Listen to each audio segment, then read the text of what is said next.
Olma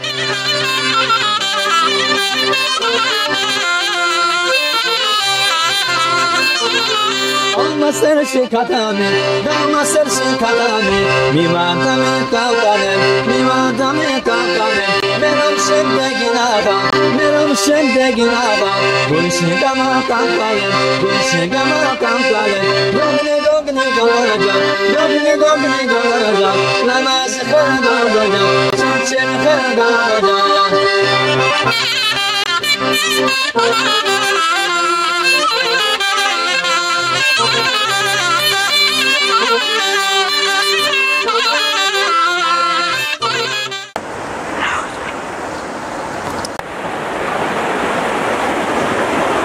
Kızım biz şuradan geldik ya, aşağı doğru indik, böyle bir keskin bir dönüş yaptık. Bu köy yoluna girdik. Nasıl yollarda ama bir çıkıyoruz bir iniyoruz değil mi? Evet, komikti. Bu yolu biraz sonra gideceğimiz köyde daha önce yaşayan ama hayatta olmayan bir amca bütün köylüleri toplayarak yaptırmış kızım, biliyor musun? Demiş ki toparlanın, biz bu yolu yapacağız. Köyümüzün yolu yok. Herkes toparlansın bakalım demiş. Bu köprüyü yapmış, bak su falan da akıyor burada. Bu yol böyle güzel bir hale gelmiş. Bu amcamız şimdi hayatta yok ama. Baba, hani şunu da öğrenmiştik ya, hani bir Boğden amca böyle arı kovanı yaptırmış, ondan sonra inekleri buraya getirmiş, ondan sonra burada yaşayan köylüler hayvancılıkla tanışmış ve daha sonrasında da buraya okul yaptırmış. Aynen öyle, okul falan da yaptırmış. Yani bu köyün kısacası hem ziraatçısıymış hem öğretmeniymiş. Bu köye bir sürü faydası olmuş yani. Baba ben bir de şu dereye bakacağım. Tamam. Sen bak kızım. Yani Mikail Göktürk isminde bir amcamızdan bahsediyorum. Babadan kalma bir köy evini ve araziyi tekrar bu hale döndüğüyle ilgili bir video izleyeceksiniz. Yaklaşık bir yıl önce Yalova'da Yalçın Göktürk isimli bir abimizi çekmiştim. Onun babasından bahsetmiştik videosunda. Onun tanıştırdığı bir köy.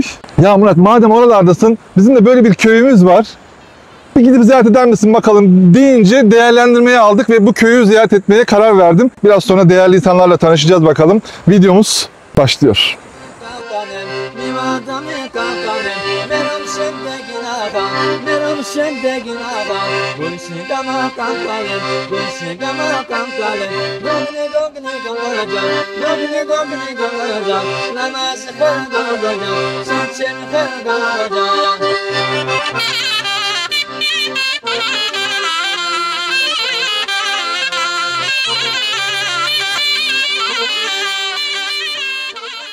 Zaten şu bahçeye baktığında abi, Sebzeli Köyü'nün özeti burada gibi. Baksanıza, her şey var. Burası dinlenme yerimiz, salonumuz. Gönlümün eğlencesi, gönlümün eğlencesi. Burası yaklaşık 100 senenin üzerinde. Evet. Kansere yakalandık. Kanser tedavisini gördük. Doktorumuz çok güzel memleketin var, memleketine dönersen toparlarsın dedi. Yaşa. İnanın size samimiyetimle söylüyorum.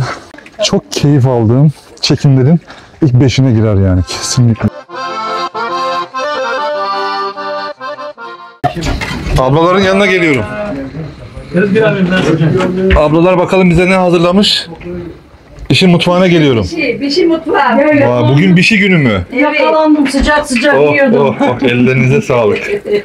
Afiyet olsun. Sabah kalktığımda Artvin'in Şavşat ilçesinin Sebzeli Köyü'nde bir şey yiyeceğim aklıma gelmezdi. Evet.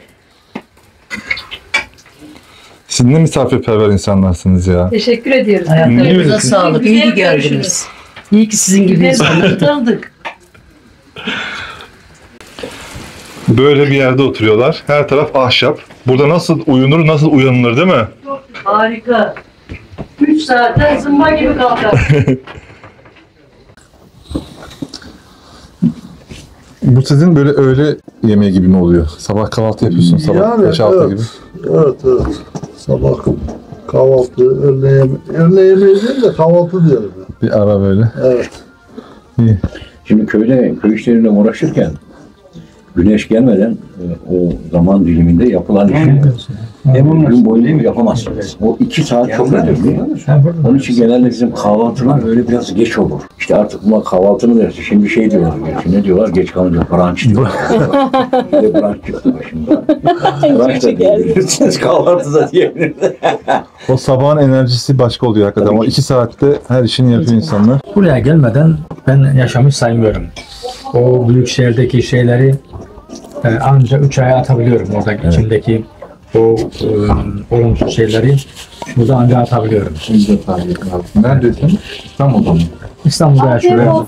Teşekkürler. Çok sağ olun hocam. İstanbul'da yaşıyorum. İstanbul'un en kalabalık bağcılardan. Bağcı, karşı tarafta. Aynen.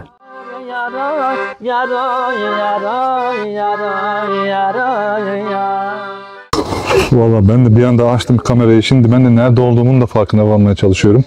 Şöyle toparlandık. Yukarıda yemeği yedik bu evde, şu odada. Hanımlar orada şimdi toparlıyor. Bir anda odanın içine köye işte bir tane video çekme birisi geldi. Bizi çekim yapacak falan demişler. Hemen haber yayılmış. Bu da amcalar geldi. Şimdi onlarla da konuşacağız. Böyle doğaçlama başladık bakalım. Daha önceden İstanbul'da yaşıyordum. 2014'e kadar İstanbul'daydım. Mesleğimiz matbaacılıktı. Kansere yakalandık. Bana bu konuda en çok yardımcı olan destekçim eşim oldu. Bugüne kadar da bağda, bahçede, bütün her şeyde benim bakımımda çok emekleri var. Kendisine çok teşekkür ediyorum. Kanser tedavisini gördük. Doktorumuz çok güzel memleketin var. Memleketine dönersen toparlarsın dedi. İstanbul'daki bütün her şeye kalem çektik. Hastalığımız var demedik. Toprakla uğraşmaya başladık. Organik beslenelim dedik ve köyümüze döndük. Şükürler olsun sağlığımıza da kavuştuk. Kendi gücümüzün yettiği kadar bahçe ekmeye başladık. Kendimiz yiyoruz. Hem olmayanlara, komşularımıza paylaşıyoruz. Burası yemek kabaklarımız. Burası domateslerimiz. Şükür toparladık da aradan bir 10 sene geçti. Şeylerimiz bir seneye çıktı. Kontrollerimiz bir seneye çıktı. 2-3 çeşit domates var Murat Bey. Burada bir tanesi 1 kilo gelen domatesler var. Büyük. Koş koş, konser var, konser. Kaçırmayalım konseri.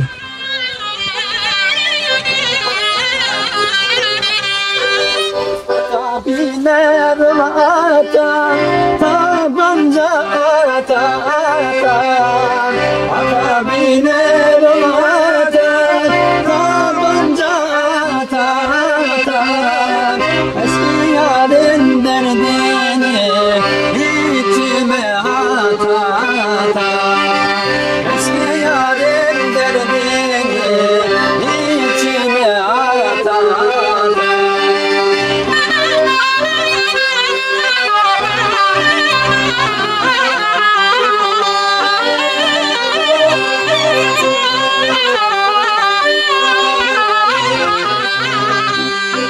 İlk köye girdiğim zaman seni gördüm abla. Evet. Ortam böyle bayram havası vardır ya. Hani annenizin babanızın evinize gidersiniz. Orada herkes vardır. Aynı öyle bir ortamdayız şu anda. Evet Özgür abi. Burası bizim üzümlerimiz. Burada kara dut kan yapıyor. Bu da normal dutlar, beyaz dutlar. Pekmez yapmak için. Bu da aynı. Sen baba evine mi döndün abi? Burası baba ocağımız bizim. Evet, bizim baba ocağımız. Baba ocağınız. Burası bizim salatalıklarımız. Koparırız, yeriz. Onun daha büyümesine daha zaman var abi. O çok küçük. Yok, koparırız. Burası mısırımız, burası patatesimiz, burası fasulyemiz. Patatesin tatlı oluyor mu abi? Patates biz genellikle beyaz patates, yemelik patates, yani pişirip yemelik patates şey yapıyoruz. Evet.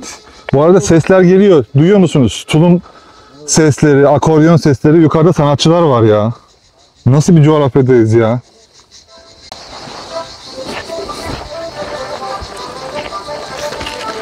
Oo, burası bir Gürcü köyü değil mi abi? Burası bir Gürcü köyü. Muhtarımıza da hemen mikrofonu vereyim. Hükümet gibi duruşu var ya. Bunlar da bizim samanlıklarımız. Kışlık hayvanları yiyeceklerini bunların içerisine koyuyoruz. Çok kar yağdığı için dışarıda tutamıyoruz. Abi bak tam omuzunda hemen gözüne geldi çekirge. Ha, çekirge, evet. Evet, doğadayız. Bunlar çanta ev diyorlardı değil mi bunlara? Çivisiz evler. Çivisiz evler, evet. Evet. Evet. Murat Bey, bunlar genelde Gürcü kültürüne ait şeyler. Binalarımız normalde işte az önce oturduğumuz evle aynı şekilde. Tamamen ahşabın birbirine geçmesiyle, işte mümkün olduğu kadar metal herhangi bir şey kullanılmadan yapılan çok sağlıklı şeyler, evler, binalar. Bir de Karadeniz'de şey derler, serender derler ama o serender biraz daha yüksek. O erik, evet. Ona burada sarol dediğimiz bir değişik erik cinsi. Yaşlılarımız bunun pestilini yapıp özellikle, değil mi Özgürcüğüm, ayak burkulmasına veya işte el kol burkulmasına sarılarak o hastalığı iyileştirilmesi için çok iyi bir ilaç, bir nevi. Evet. Bu kale Ermeni kalesi. Ermeniler zamanında yapmış. Gözetleme. Bir kale de şu karşıda var. Paralel birbirine. Anlıyor musun? Oradan bir şey olanda oraya haber işaretlerle salınıyormuş yani. Ondan beriye bir mağara var. Taşın dibinde. O mağara 3 kilometre gider içeriye. Oraya koyun atmışlar, başka yerden çıkmış. Babam 86 yaşında vefat etti, onları anlattı eski insanları. Bizim köyümüzün içinde de şarap küpleri var her yerde. Ama bir dolu şarap bulamadık yani. O kadar da eşlik, arsayı yaptık, bilmem ne yaptıysa olmadı. Hep boş çıktı. Boş küpler. Eski insanlar 2 tane Ermeni, bir erkek, bir bayan kalmış buraya. Yaşlı, çok yaşlı, yani kaçamamış, gidememiş. Onu da o dönem adamları kaldırmışlar, götürmüşler ormana, ormanda vurmuşlar onları da. Öyle yaşlı insanlardan ne beklersin? Daha çocuğu olmaz, bir şeysi olmaz. Niye vuruyorsun?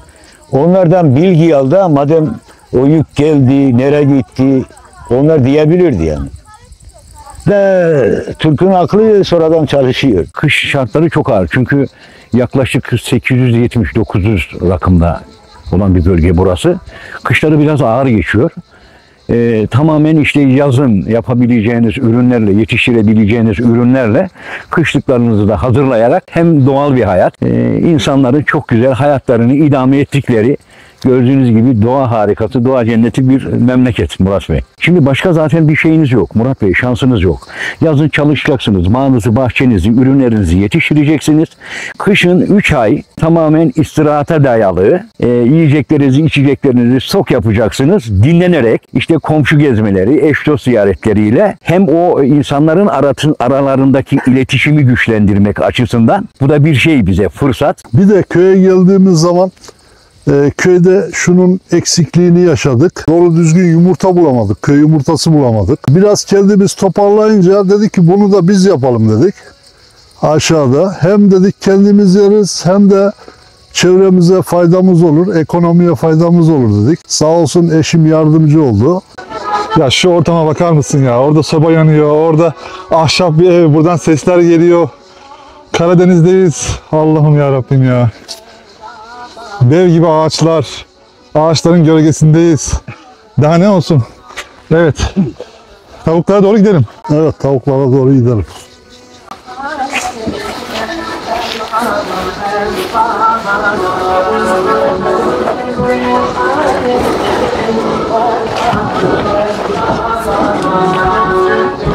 Tavukların olduğu yere geldik.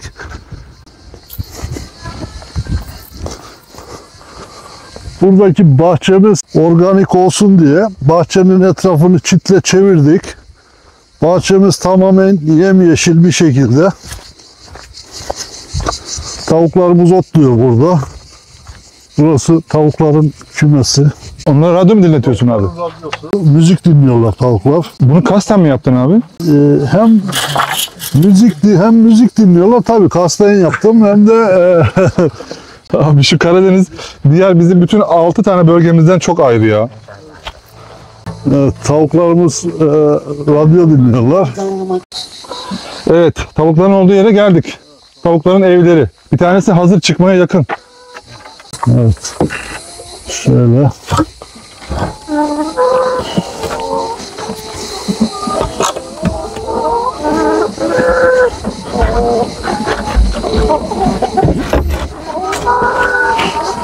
Şimdi bırakacağız.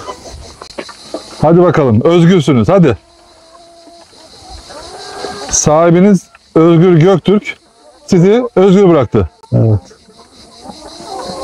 Abi rahatsızlığın geçti mi şu anda? İyi. Geçti, şu anda çok iyiyim. Hiçbir sıkıntım yok. Çok güzel.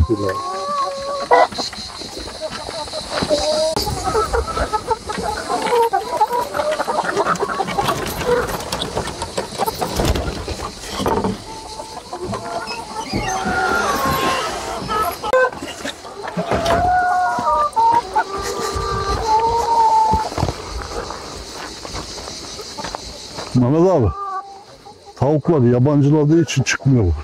Tabii. Yapma ya. Evet. Hadi.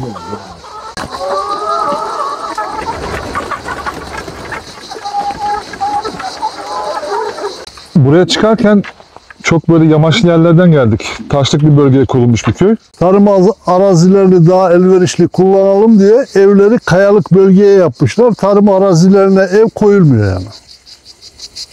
Ardahan'da buna cancur diyorlar.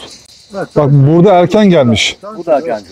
Bu da cancır, biz de cancır diyoruz. Aynı bölgedeyiz. Daha 20-25 kilometre bak. Evet. Hemen hemen bir 100 kilometre var ama fark ediyor. Fark eder. Daha gelmemiş yani. Öncelikle hoş geldiniz. Eski ismi İmerhev derler buraya. Zaten bu köyün evveliyatı Gürcülerden kalan bir köy.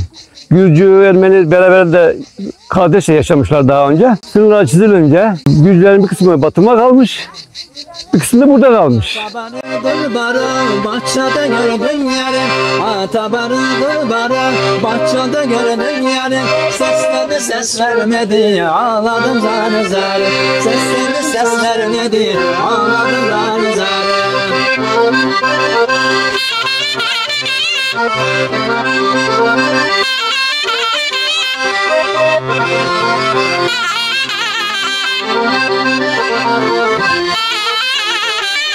Uzun uzun kamışlar, ucunu budamışlar. Uzun uzun kamışlar, ucunu budamışlar. Benim ele gözümü korkete yollamışlar. Benim ele gözümü korkete yollamışlar. Biz Gürcüyüz. Anam, babam, sülalem hep Gürcü. Buranın yerlisiyiz. Başka yerden gelme değiliz. Ama köyümüz içi hep dolma. Sağdan, soldan, öteden, bereden gelenler var. 2 yerli varmış, gerisi hep gelme. Bu bizim kızılcık dediğimiz her bölgede yetişmeyen çok nadir, daha doğrusu endemik bir bitki. Şeker hastalıklarına çok iyi gelen, bu şekilde yenmesiyle ayrıca işte pestilini yapılarak da tüketilen bir ürün.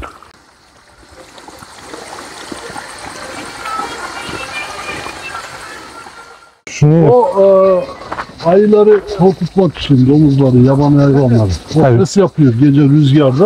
Yaptığı zaman uzaklaşıyor. Kimi kanallarda 2800, kimi yerlerde 3600 endemik bitki çeşidi vardı Türkiye'de. 1900 bizim bu bölgede endemik bitkiler. Ve en büyük özelliklerinden bir tanesi de budur bizim buranın.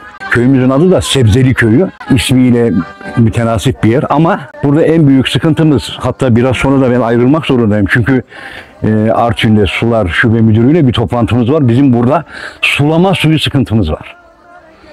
Buna bir şekilde çözüm bulmak zorundayım. Kendimce bazı çözümler arıyorum. İnşallah başarırım diyorum. Halamız da köyde bağ bahçede uğraşıyor. 80 yaşına gelmiş daha bahçelerde uğraşıyor. Evet. İyi misin? Kulağı biraz duymuyor. Olsun, bak yine çalışıyor. 80 yaşında Maşallah. Bahçe işlerini. Ben ona sesimi duyuracağım. Nasılsın? İyi misin?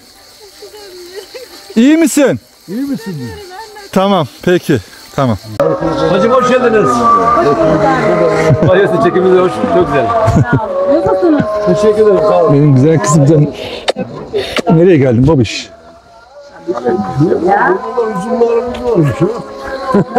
Çıkmış haberim yok. Bunun cinsi ne abi? Beyaz üzüm. Beyaz üzüm. Kışlık üzüm. Merhaba, ben Turgut Demir. 30 senedir ben de nefesli enstrümanlar çalıyorum. İstanbul'dan emekliyim. Aynı zamanda memleketime emekli oldum, geldim, yerleştim. Burada da halkıma hizmet etmeye devam ediyorum. Düğünlerde çalıyorum, eğlendiriyorum. Sürekli böyle hareketli. Herkesin aklından böyle bir şeyler çıkıyor. Sürekli hareketli. Evden bir şey alalım mı? Yok. Ya Bir su alalım. bak orada ayrı bir hareket var teyzeler. Herkes heyecanlı. Güzel oluyor değil mi? Bak. Evet çok güzel oluyor. Vay be kız. Ya bu odunları ne kadar güzel dizmişsiniz ya.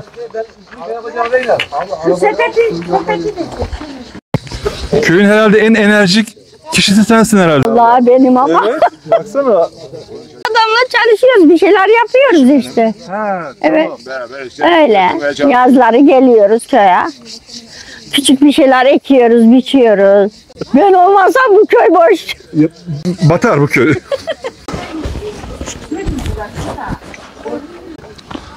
Ya bunu söylemem lazım ya. Burada gördüğünüz, bu videoda gördüğünüz bütün herkes, biz şöyle küçük bir köye, yol var, etrafında evler var. Bakın böyle taşlıklara kurulmuş. Ama böyle bir 30-40 hanelik köye geldiğimiz için toplandılar. Çok değerli yani. İnanın size samimiyetimle söylüyorum. Bakın şu an kamera tutan eşim, burada da kızım var. Böyle geziyoruz. Bütün çekimlerde değil ama çok keyif aldığım çekimlerin ilk 5'ine girer yani kesinlikle. Şuna baksanıza, bakın samimiyete bakın ya. Bir tanesinin yüzü soluk olsa ben rahat edemem yani. Baksana. Şunun gayretine bakın yani. Yarımsalar oraya girmiyorlar. Ne işle uğraşıyorsun günde kalktıysa? Çay, ne bileyim inekler. İnek var mı? Var orada. Onlarla uğraşıyor mu hakikaten? Kaç tane var? 2 tane. İyi. Güzel. Günün onlarla geçiyor. Evet. Kendi süt ihtiyacını, hatta komşuların süt ihtiyacını karşılıyor yani. Yani bu köyün süt ihtiyacını karşılıyor. Tabii. Evet. Torun var mı? Torun. Var 9 tane. 9 tane.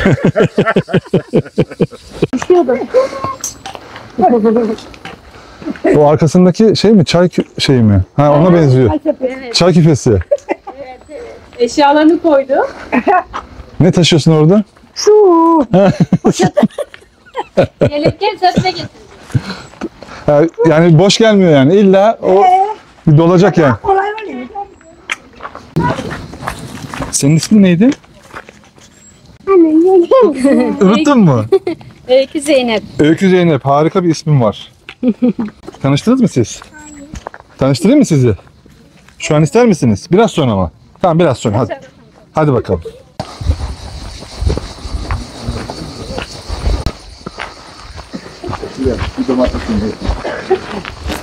Bulamadı, diyorlar, hiç bakmıyor. Abi sen bana versene onu. Bir götürüyor. Bir tanesi Götürüyor. ağır olur. Sen bana ver. Tamam. Bir dakika sen. Kışın karda malzeme taşımak için, ellerimiz ağır geldiği için, yürümesi zor olduğu için şöyle bir icadımız var. Bunun üzerine yüklüyoruz eşyalarımızı. Karda şöyle biz de buraya giriyoruz. Şöyle şu şekilde çekiyoruz. Karda bu şekilde gidiyor veya bu şekilde.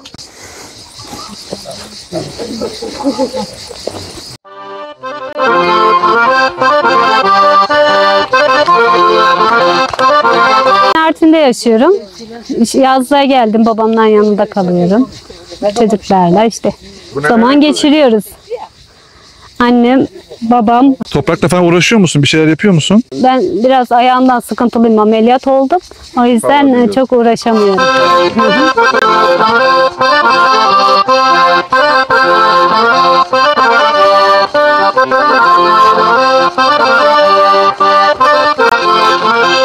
Yaşa. Ben de İnegöl'den buraya geliyorum 6 aylığına. Sabahleyin bahçeye çıkalım. Bir şey yetiştiriyor musun? Evet. Bekmezleri kaynatıyoruz. İşte öyle. Kendisi de ihtiyacını karşılıyor. Burayla geleceğim abi. Emekli misin? Emekliyim abi.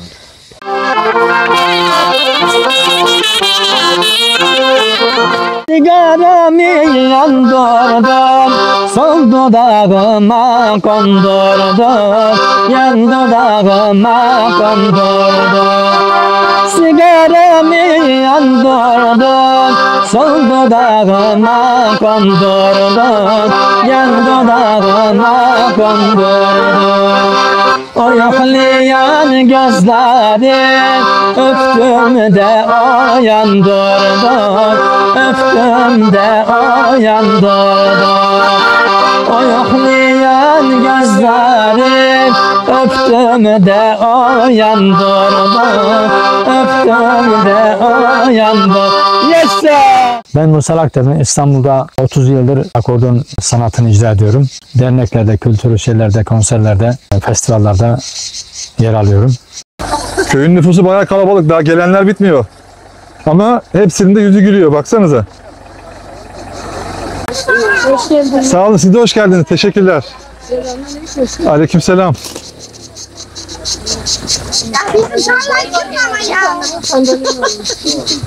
Gel hanım ağa buraya. Gel.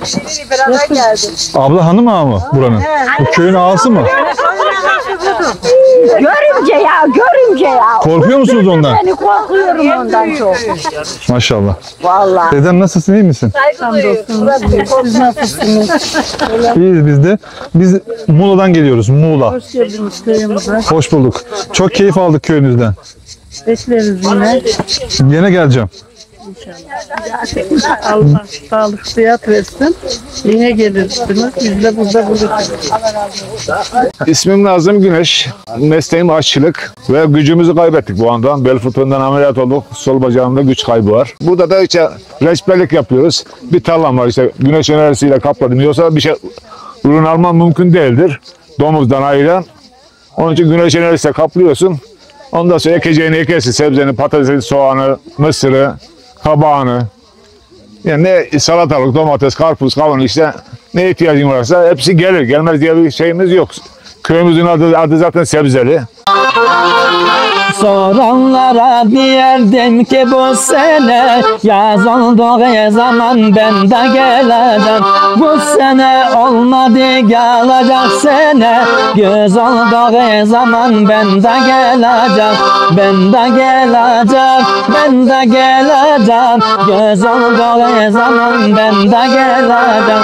Ben de geleceğim, ben de geleceğim. Yaz olduğu zaman ben de geleceğim. Ben burada bağırı yerim, sen de ada ses verse. Oduna çağırı yerim, davranına ses verse. Ben burada bağırı yer, sen de ada ses verse. Oduna çağırı öyle hadi ses verse.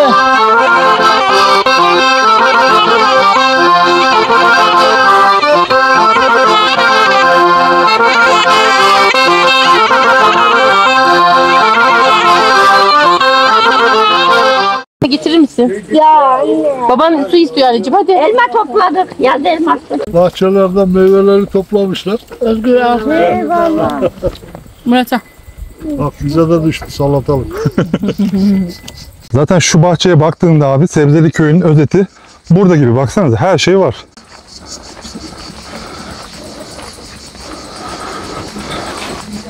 Ne kadar Karadeniz'de olsa fındık çok fazla çıkmıyor değil mi abi, Giresun'daki gibi? Yok o kadar fındık yok. Evet. Yememize yetecek kadar var. Böğürtlen. Olmaya başladı.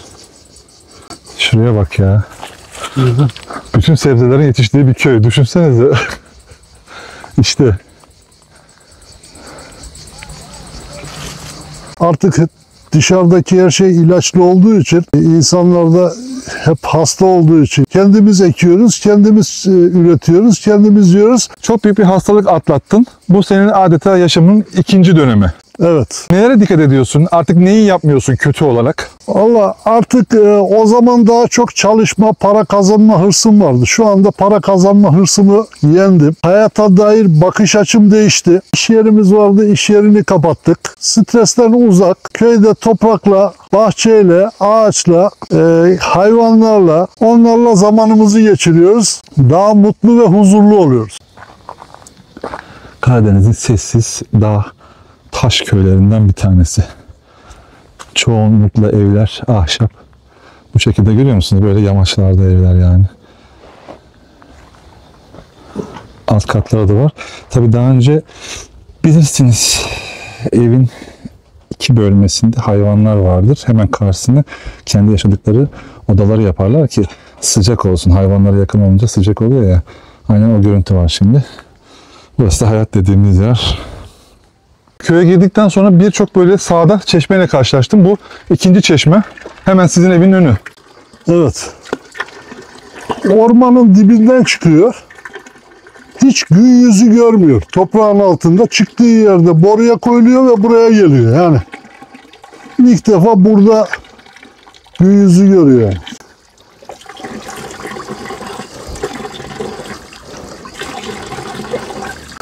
İçmeyle de doyamazsın tadını.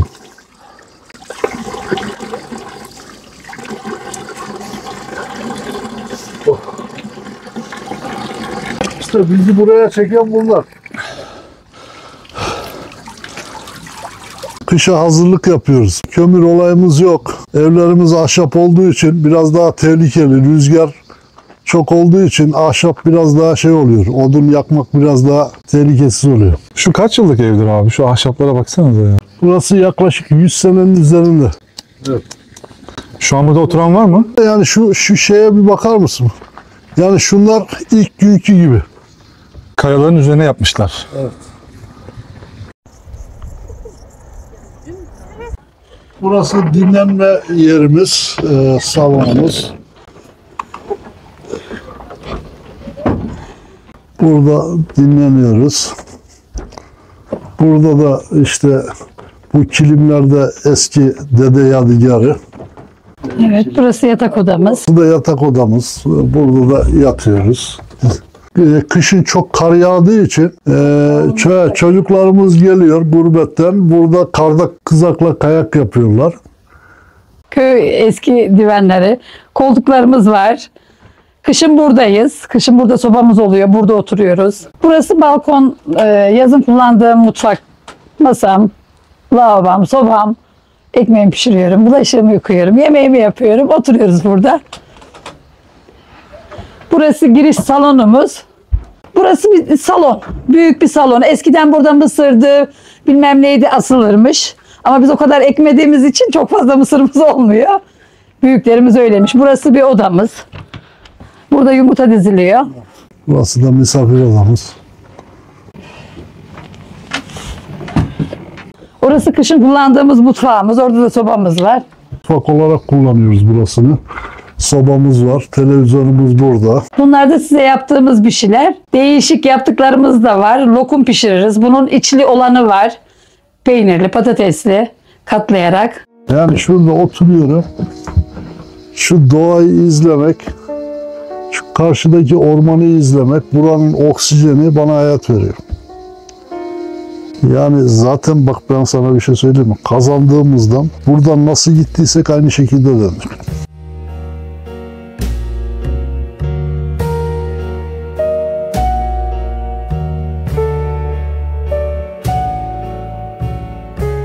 Kazandığımız paraları da orada verdik. Nasıl gittiysek aynı şekilde geriye döndük. Sağlığımızı kaybettik. Nasıl bir video oldu? Nasıl bir hikaye? Videoya başladığım yerdeyim. Çok duyguluyum şu an. Yani nasıl anlatırım? YouTube'a 4,5 sene önce başladığımda başlamamı sağlayan o kötü olaylara teşekkür mü edeyim? Her hikayesini çektiğim insanın beni başka hikayelerle tanıştırmasına mı şaşırayım? Kameralar kayıtlı değildi o zaman. Dedim ki ya bu iş nasıl oluyor? Yani kanser hastalığın var, şehir değiştiriyorsun ve kanser hastalığın geçiyor. Bu nasıl olabilir? Bu işin matematiği ne yani? Nasıl olabiliyor? Şehir değiştirdin, hastalığın geçiyor. Dedik ya Murat, şu kafada bitiyor her şey. Gerçekten çok klasik ama insan mutlu olduğu yerde yaşayınca her şey bitiyor. Vücudumuzu yöneten beynimiz, bizim halk tabiriyle, beynimizde olay sıfırlanınca vücudumuza etkisi oluyor. Bu kadar basit. Çok enteresan ya. Gerçekten bu hikayelere tanık oluyorum. Bu insanları çekiyorum. Ben de görüyorum, gelişiyorum. Size aktarıyorum. Videomuz bitti. Çok değişik, karmaşık duygularla bitti. Kendinize iyi bakın. Bir sonraki videoda görüşmek üzere. Geçmiş kadem gidanı askana ki tanıyamadım nefesi. Baktım tanıyamadım nefesi. Karşıma geçti bir sıfır gatalı askana ki tanıyamadım nefesi. Baktım tanıyamadım nefesi. Yandan baktım tanıyamadım nefesi.